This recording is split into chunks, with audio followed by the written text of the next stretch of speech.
Fala aí pessoal, beleza? Como é que vocês estão? Iniciando mais um acompanhamento mensal, vamos falar sobre o HGBS, fundo de shoppings da Red. Mas antes de começar, como eu tô feito nos últimos vídeos aí, quero desejar para você um excelente 2025, que esse ano seja repleto de saúde, que acho que é o mais importante, porque o resto a gente corre atrás.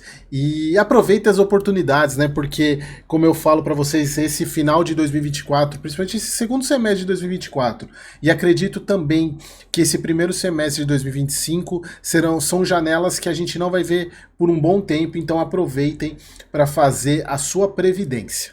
Beleza, pessoal? Vamos falar sobre a HGBS então? Esse vídeo ele vai ser separado em duas partes. A primeira parte sobre o relatório gerencial e a segunda parte sobre a compra que o fundo fez. Eu vou separar porque a compra veio depois do relatório, então ele não cita nada no relatório sobre a compra, eu vou falar sobre ela na parte final do vídeo.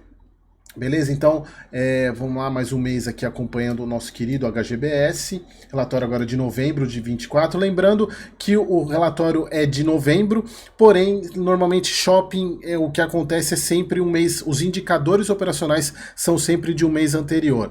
Então, você está vendo o relatório em dezembro, que é referente ao mês competência novembro, porém os indicadores são referentes a outubro, isso são em todos os shoppings, todos os fundos de shopping, é isso que acontece.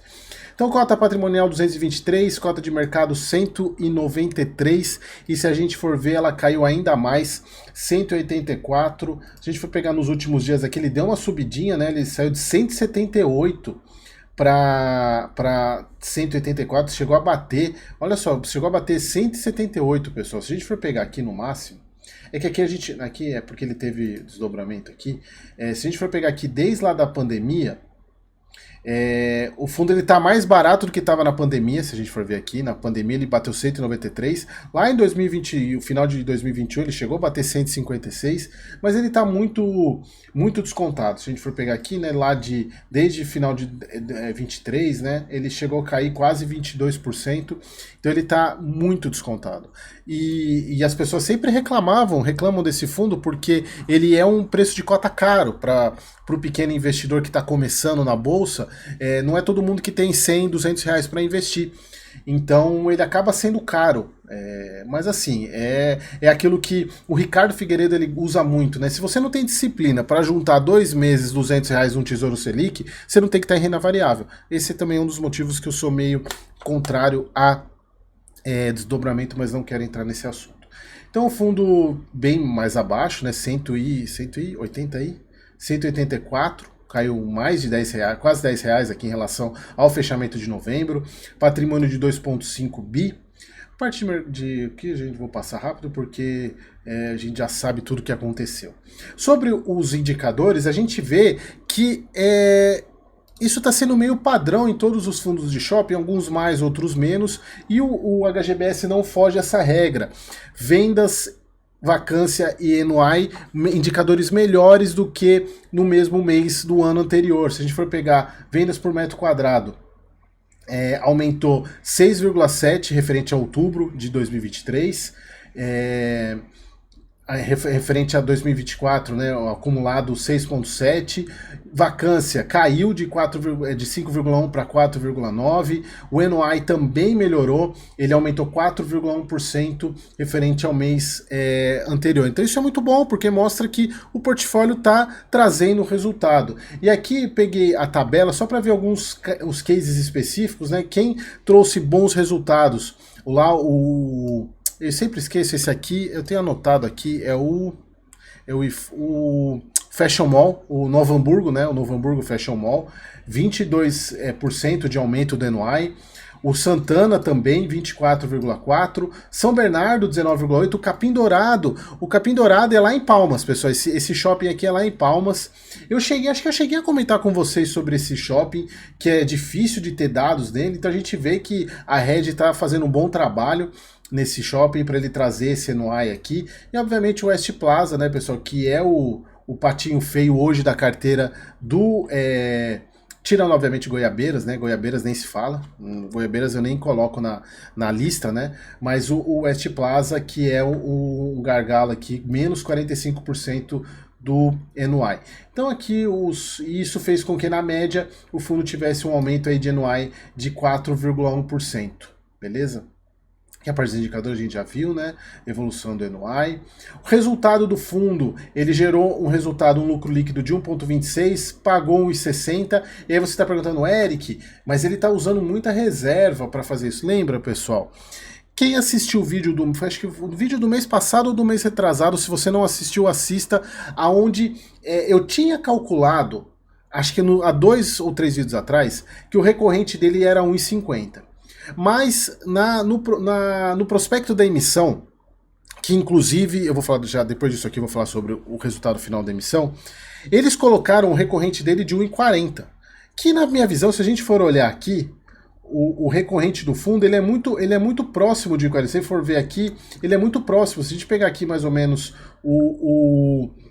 o que ele traz de resultado de imobiliário, obviamente tirando com o financeiro aqui, dá mais ou menos 1,40 mesmo, que é a média. Eu tinha calculado um pouco a mais, mas obviamente tem meses que vem mais, tem meses que vem menos. É por isso que eu falo que você não pode simplesmente olhar 1 mês ou 2 meses para fazer esse cálculo. Você tem que pegar uma janela de pelo menos 12 a 16 meses para você poder ter um dado mais assertivo. Até porque você tem meses onde, lembrando sempre, né, pessoal, que a receita imobiliária ela é muito variável, porque ela depende muito da quantidade de vendas, porque você tem um mínimo que o lojista paga e o excedente que ele paga está em função das vendas. Se você tem mais vendas, você tem maior receita imobiliária. Então tem meses, devido a algumas datas comemorativas, que a venda vai muito maior, que acontece muito mais, você tem mais receita imobiliária. Então você não pode pegar um mês isolado. Se você pegar, por exemplo, o mês de Natal, ou às vezes tem aluguel dobrado, se você usar isso, você vai precificar o fundo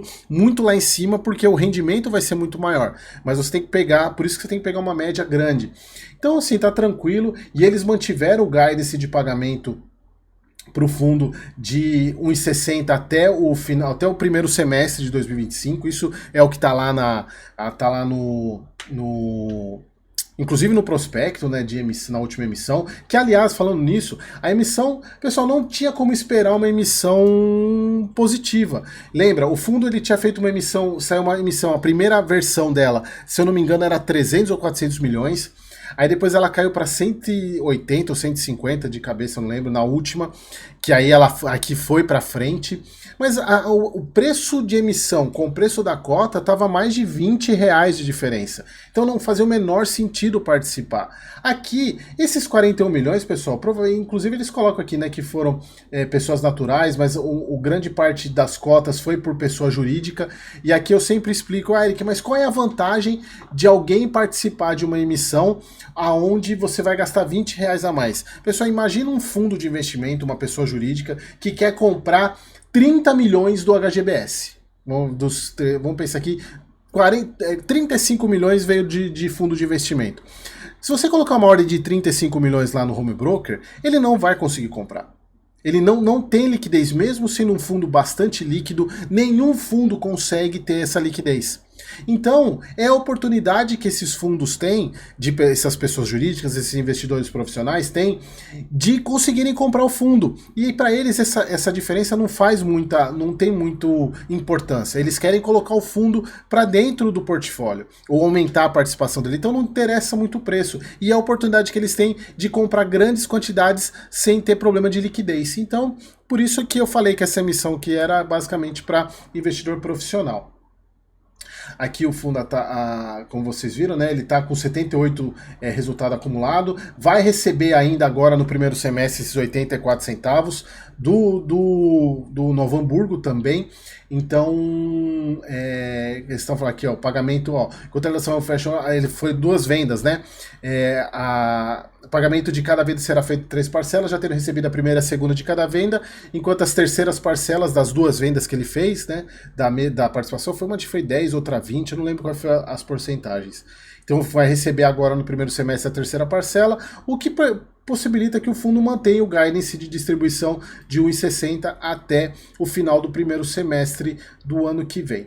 Beleza? Aqui mesmo com essa queda absurda, o fundo ainda continua entregando resultado também, ele é bem antigo, né? Ele é lá de 2006, é bem interessante. Aqui o portfólio do fundo, aqui a alavancagem, que isso aqui vai mudar, então desconsiderem isso, por isso que eu quis pegar a parte da venda, porque a parte da venda foi toda em securitização. Desculpa, da compra. Então aqui o portfólio do fundo. Mas vamos falar sobre a compra que o fundo fez. O fundo ele fez a compra da participação de 25% desse shopping Jaraguá, o Jaraguá Araraquara. Tem um grande amigo que mora em Araraquara. Depois eu vou perguntar para ele se esse shopping é bom ou não. A transação foi em 63 milhões, sendo 10 milhões ele assumindo a assunção de uma parte da dívida e os outros 52 milhões através de um crédito, uma securitização.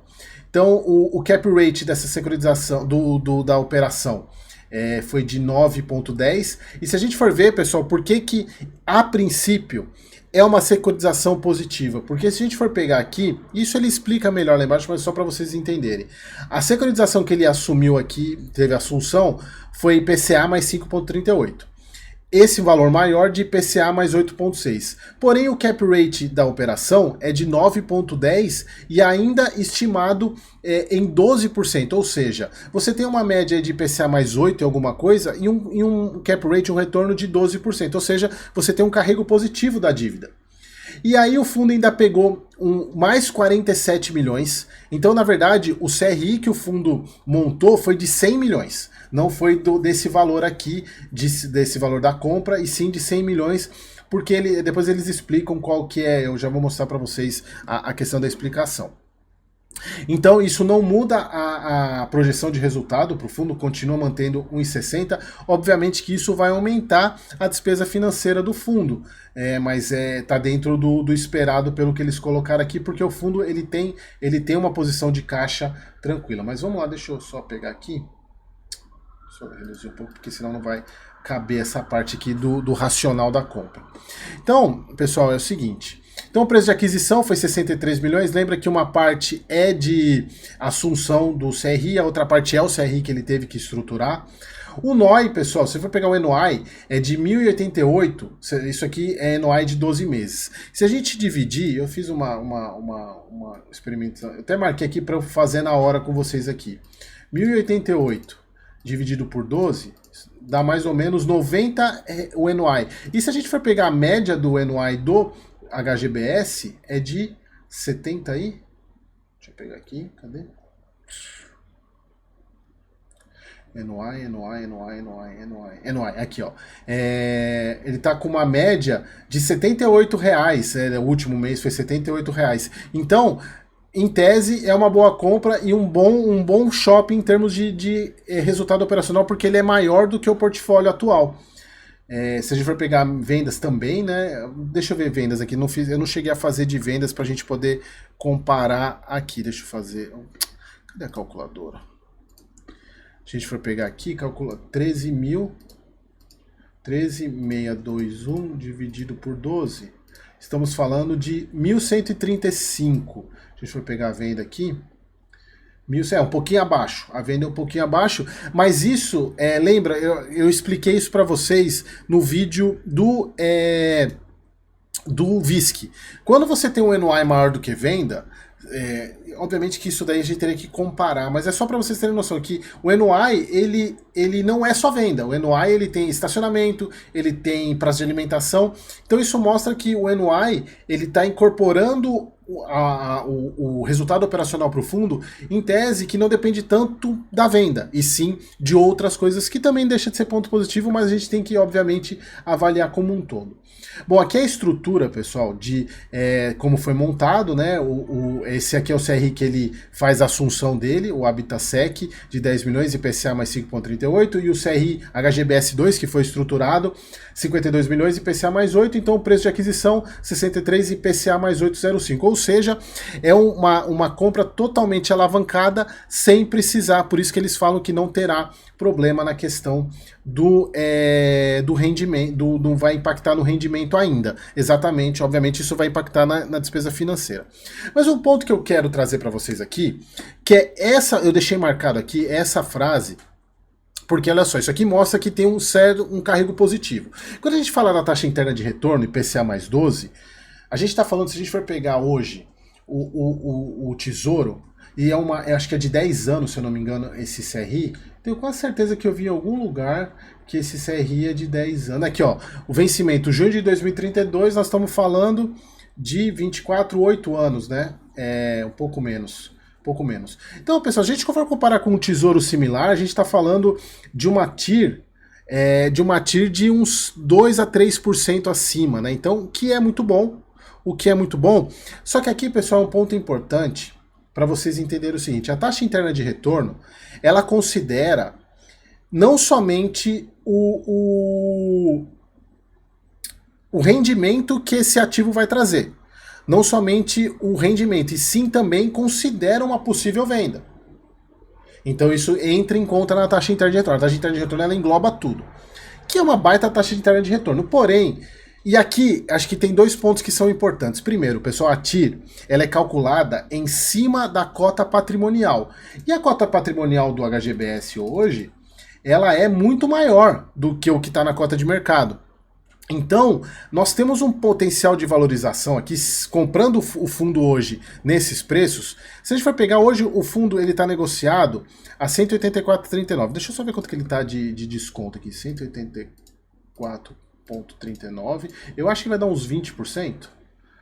Dividido por 223,44.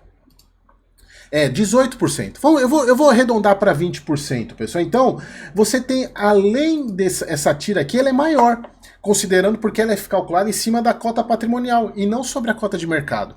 Então, você tem um potencial de retorno muito grande. E aqui, pessoal, só para vocês, para quem está meio perdido, a tira aqui, esse valor significa a tabela de sensibilidade de um fundo de papel. É basicamente a mesma coisa, é o retorno esperado. Não significa que é em dividendo, é o retorno esperado da carteira.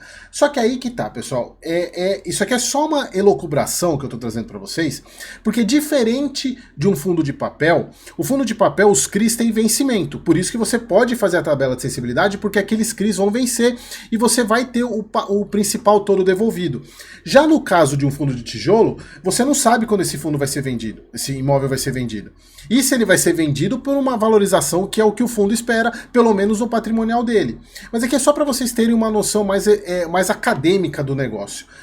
Aqui, o único que você poderia fazer essas contas, que é o que o BTHF faz e o KNHF faz, é com HSML. Porque o HSML, já naquelas propostas de compra, você já tem a recompra garantida.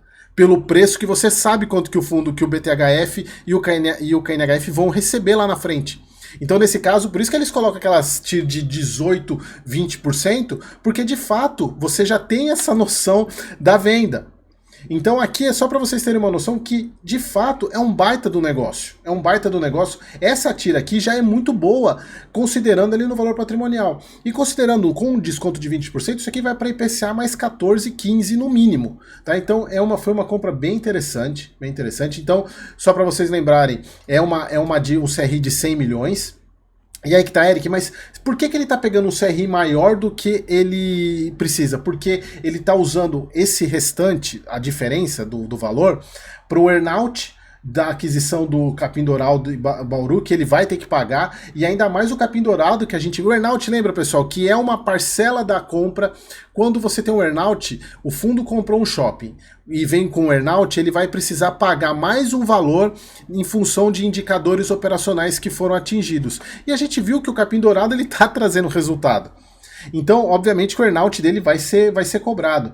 Então, isso aqui é para pagar o earnout e fazer retrofit e investimentos comerciais, buscando aumento de rentabilidade através da maior qualificação dos equipamentos. Então, assim, é mais uma questão. Esse outro valor que o fundo pegou para somar os 100 milhões é para pagar, uma parte paga a aquisição do Jaraguá e a outra parte para pagar o earnout desses dois shoppings e para melhorias do ativo, tendo um yield on cost aí de 12%, né? Se a gente for pegar, é bastante coisa. Aqui o que ele vai fazer de retrofit, né, que é no West Plaza, e aqui precisa melhorar. Nesse caso aqui tem que melhorar, porque é o calcanhar hoje, o West Plaza. Então a gente tá falando aqui ele vai fazer retrofit e benfeitoria, em outros aqui é basicamente benfeitoria, Boulevard, no Penha, no Vila Lobos é retrofit, e aqui no Goiabeiras, aqui é outro também que precisa, esses dois aqui, né, esses dois aqui precisa não só de retrofit e benfeitoria, mas também banho de sal grosso e outras coisas. Beleza? Aqui o fundo vai aumentar, obviamente, a alavancagem dele. Mas assim, se a gente for ver 100 milhões para um PL de 2,5 bi, é tranquilo, não dá nem 5% de alavancagem. A gente vê aqui os CRIs, né, os novos CRIs. Esse aqui foi o que ele assumiu, a assunção desse CRI. E esse aqui foi o que ele estruturou, de 100 milhões. Aqui E aqui tem algumas coisas importantes, né? Ele tem um pequeno prêmio de pré-pagamento, nenhum dos dois tem carência, ou seja, já está pagando amortização a partir de agora, sem carência. E é isso, pessoal, aqui mostrando a nova tabela de amortização que provavelmente deve entrar no próximo relatório. E aí a gente vai ver somado com a tabela que tem hoje, né? A gente consegue. Não, se bem que ali já está o HGBS1, né? Esse aqui já está. Ele já está. Eu acho que esse aqui ele já considera o primeiro, né? Esse aqui. Então aqui o fundo, esse aqui é o novo a dinâmica do fundo. Ele tá tranquilo, porque se a gente for ver aqui, em termos de caixa, né? O fundo, cadê onde que eu vi o caixa do fundo? A gente for ver aqui, ó, o fundo tem 7,2 de CRI, LCI e renda fixa, de um patrimônio de 2,5 bi, tá dando praticamente 200 milhões mais ou menos ele tem aqui de caixa, um pouco menos, né, 200 milhões. Então, a dívida líquida 3,4 do PL, a dívida bruta 12,5, então eu não vejo nenhuma preocupação essa nova. Eu só questiono, pessoal, o momento de alavancagem, né, com essas taxas altas, mas as taxas foram boas, sem problema. A gente vê que o carrego é positivo, obviamente o carrego positivo ele tem que... é só previsão, né, porque o shopping tem que trazer o resultado que ele está se comprometendo a trazer, né. Beleza, pessoal? Então era isso, espero que vocês tenham gostado e até o próximo vídeo.